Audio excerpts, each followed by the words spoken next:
வணக்க மக்களே, நான் உங்கள் மானாவரி பிரதீப். நம்மக்கிட்ட கிழங்கு வாங்கின நண்பர்கள் எல்லாருமே இந்த கிழங்கை இப்போவே நடவு பண்ணுறதா, எப்போ பட்டோம், எவ்வளோ இடைவெளியில் நடணும், எவ்வளோ ஆழத்தில் நடணும் அப்படின்னு சொல்லிட்டு நிறைய பேருக்கு சந்தேகமாக இருந்தது. ஒரு காணொலியாக போடுங்கன்னு சொல்லிட்டு கேட்டிருந்தீங்க. அதுக்கான காணொலி தான் இது. இந்த காணொலியை முழுமையாக பாருங்கள். எனக்கு தெரிஞ்ச கிழங்கு பட்டத்திலேருந்து ஆரம்பிப்போம். பொதுவாக கிழங்குகளுக்கான பட்டம் என்னென்னா சித்திரை வைகாசி தான். என்ன தான் சித்திரை வைகாசி பட்டமாக இருந்தாலுமே சரி, ஒரு கிழக்குமே புறச்சூழலுக்கு ஏற்ற மாதிரி முளைப்புத்திறன் வரும். முளைப்புத்திறன் வந்ததுக்கப்புறம் தான் நீங்கள் மண்ணிலே நீங்கள் நடவு பண்ணலாம். இப்போ நான் கொடுத்த கிழங்கு எல்லாத்தையும் எடுத்தும் போயிட்டு உடனே நீங்கள் தயவு செஞ்சு நடவு பண்ணாதீங்க. அதை காத்தோட்டமான ஒரு இடத்துல வைங்க. அது முளைப்புத்திறன் வந்ததுக்கப்புறம் எடுத்து மண்ணில் நடவு பண்ணுங்கள். தயவு செய்து உடனே நடவு பண்ணாதீங்க. முளைப்பு வந்ததுக்கப்புறம் எடுத்து மண்ணில் நடவு பண்ணுங்கள். கஸ்தூரி மஞ்சள், அப்புறம் இஞ்சி, இந்த மாதிரி விராலி டைப்பில் வரக்கூடிய எல்லாத்தையுமே நீங்கள் எவ்வளோ இடைவெளியில் நடவு பண்ணலான்னாக்கா 3 அடியிலேருந்து 1 அடிக்கு வரைக்கும் சரியானதாக இருக்கும். அது இடம் பொறுத்தும் சூழல் பொறுத்தும் மாறுபடும். ஒன்று. ரெண்டாவது, இந்த மாதிரி தாய் கிழங்குகளை அப்படியே இங்கே டேரெக்டாகவே நீங்கள் விதைக்கலாம். முளைப்பு வந்த பிறகு இந்த மாதிரி விராலியை நான் கொடுத்துருந்தேன். இந்த விராலியில் சைடில் வந்து பார்த்திங்கன்னா இந்த மாதிரி சின்ன சின்னதாக நான் இருக்கும். இந்த சின்ன சின்னதாக இருக்கிறத நீங்கள் உடைச்சிட்டு இந்த மாதிரி ஒன்று வைங்க. ரொம்ப சின்னதாக இருக்குது அப்படின்ற பட்சத்தில் வந்து பார்த்தீங்கன்னா இந்த மாதிரி 2 கிழங்காக வைங்க. இந்த 2 கிழங்குக்கு வந்து பார்த்தீங்கன்னா இங்கே ஒரு கிழங்கு வைக்கிறேன்னா இங்கே ஒரு கிழங்கு, அதாவது 4 விரல் தள்ளி வைங்க. அந்த மாதிரி வச்சிங்கன்னா போதுமானது. எல்லா கிழங்குமே முளைப்பு வந்ததுக்கப்புறம் அந்த முளைப்புலேருந்து 2 மடங்கு நீங்கள் மண் மேலே போட்டால் போதுமானது. இப்போ இந்த கிழங்கு வந்து முளைக்கல, சப்போஸ் முளைச்சி இவ்வளோ பெருசு வருதுனாக்கா இந்த முளைப்பு இந்த அளவுக்கு நீங்கள் மண் போட்டால் போதுமானது. மீதியெல்லாம் வந்து பார்த்தீங்கன்னா நீங்கள் களை வெட்டும் போது மேல் மண் நீங்கள் தள்ளிட்டால் போதுமானது. இதே மாதிரி தான் எல்லா கிழங்குமே. எவ்வளோ பெரிய பேக்கில் விற்கலாம் அப்படின்னாக்கா, இந்த மாதிரி ஒரு கிழங்கு வந்து பார்த்திங்கன்னா 1 அடி ஆழமும் 1 அடி அகலமோ இருந்துச்சுனாக்கா ஒரே ஒரு கிழங்கு வச்சா போதுமானது.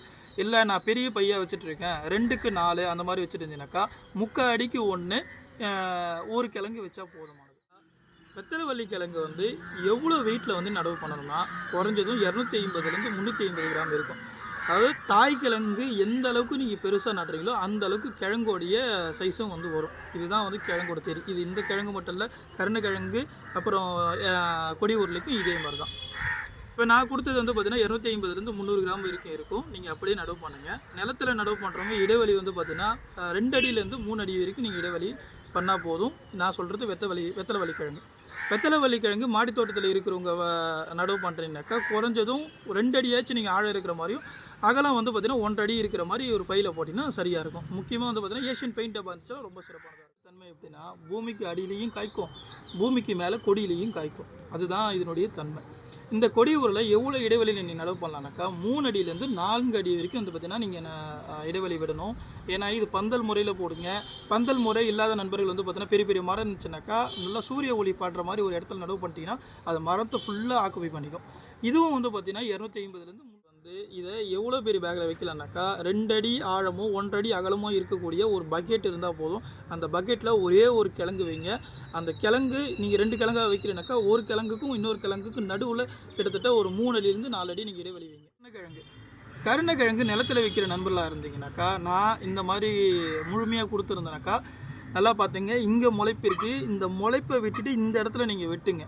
சரி, இங்கே வெட்டினாக்கா இது எங்கே முளைக்கும் அப்படின்னாக்கா இது பாருங்க, இந்த மாதிரி இடத்துலேருந்து முளைக்கும், இந்த இடத்துலேருந்து முளைக்கும்.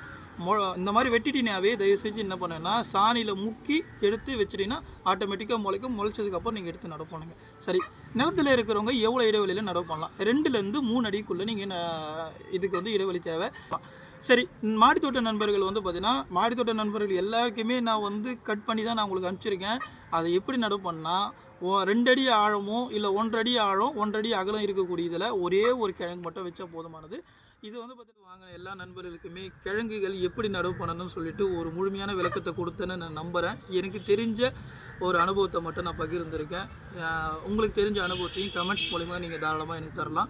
இது போல் உங்களுக்கு கிழங்குகள் தேவைப்படுது அப்படின்னாக்கா ஸ்க்ரீனில் தெரியுற நம்பருக்கு ஃபோன் பண்ணி கிழங்குகள் வந்து என்கிட்டேருந்து வாங்கிக்கோங்க. அடுத்த தலைமுறைக்கு நஞ்சற்ற உணவு அளிப்பது நமது அனைவரின் கடமை. நன்றி மக்களே, விடைபெறுகிறேன்.